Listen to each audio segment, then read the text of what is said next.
ఇంతటి మేధావిని ఇప్పుడు చూడలేదు. అతనికి ఏమేం కావాలో అన్ని మనం ఇస్తాము. మన దేశాన్ని ఆయన పిలిపించండి. ఆయన పరిశోధనల యొక్క ప్రాముఖ్యత ఈ ప్రపంచానికి అవసరం అని చెప్పి వాళ్ళ ఆ పర్వ ప్రయాణాల ద్వారా పోయేవాళ్ళు అనమాట. పెద్ద పెద్ద స్టీమర్లో ఉండేది. దానికి కావాల్సినటువంటి రొక్కాన్ని, టికెట్లు, డబ్బు అన్ని ఇచ్చి ఆయనని ప్రత్యేకమైనటువంటి గౌరవంతో వాళ్ళ ఇంగ్లాండ్కి తీసుకెళ్ళారు. ఇంగ్లాండ్ తీసుకెళ్తే చిన్నపిల్లవాడు అప్పుడే పోయాడు. ఆయన తెలిసింది ఒకటే, నిప్పు కుంపట్లు. ఇంగ్లాండ్ లో విపరీతమైన చలి.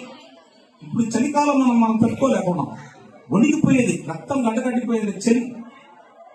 ఇనుప కుంపట్లలో ఆయన వేడి పెట్టుకుని ఆయన కూర్చొని ఈ గ్రంథాలకి ఏం పనిలే. 6 సంవత్సరాల పాటు అహోరాత్రులు రాశారు. లండన్ ఒక్కసారి ఉలిక్కి పడింది ఆయన రాసినటువంటి గ్రంథాలు, ఆయన రాసినటువంటి పరిశీలనలు, పరిశోధనలు చూసి. బీజగణితం మీద, ట్రిగనామెట్రీ మీద, అదేవిధంగా మ్యాథ్స్ లో అంతఃసూత్రాల మీద అశేషమైనటువంటి రాత్రి రాశాడు, పగలు రాశాడు, కుడి చేతితో రాశాడు, ఎడమ చేతితో రాశాడు. చిన్నప్పుడు చేతులు వాసిపోయేవి ఆయనకి రాసి రాసి రాసి. ఆ పరిశోధనలన్నీ సమకాలికుల బృందం ఉండాలా. భారతదేశంలో వాళ్ళకి ఆయన మేధస్సు అర్థం కాలేదేమో బహుశా. బాగా స్థుతారు ఆ విషయం తెలుసుకుంటే వాళ్ళు.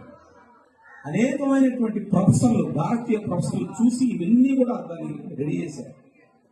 ఆయన ఒకానొక దశలో క్షయవ్యాధి వచ్చింది. ఆయన టీబీ, ఇప్పుడు దాన్ని ఏమంటారు, టీబీ అంటారు, ట్యూబర్క్యులోసిస్. ఆరోగ్యం అంతా దెబ్బతినేసింది.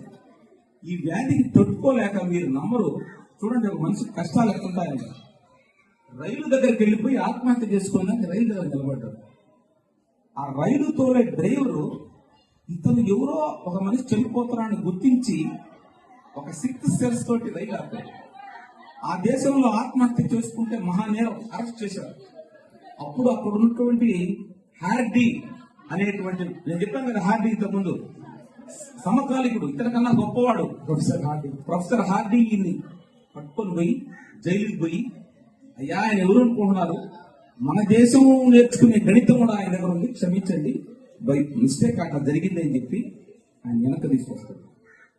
ఆయన యొక్క వ్యాధికి అప్పుడు హాస్పిటల్ అని తిరిగి ఇంగ్లాండ్ లో హాస్పిటల్ అంతా ఆయన బాగు చేయించి పెడితే 2 ఏళ్ళు మళ్ళా ఆయన కష్టపడి ఆయన బాగా చెప్తాడు, ఇట్లా ఇట్లా రకాల వ్యాధితో ఉన్నాను. చిన్న కుర్రవాడు, జస్ట్ 26, 28 ఏళ్ళు. మళ్ళా 2 ఏళ్ళు పోరాడిన తర్వాత ఆయన చేసిన రీసెర్చ్ కి కేంబ్రిడ్జ్ యూనివర్సిటీ ప్రపంచాన్ని గర్వించేటువంటి రాయల్ ఫెలోషిప్ ని ఆయన బహుకరించింది. ఇప్పుడు తప్పకుండా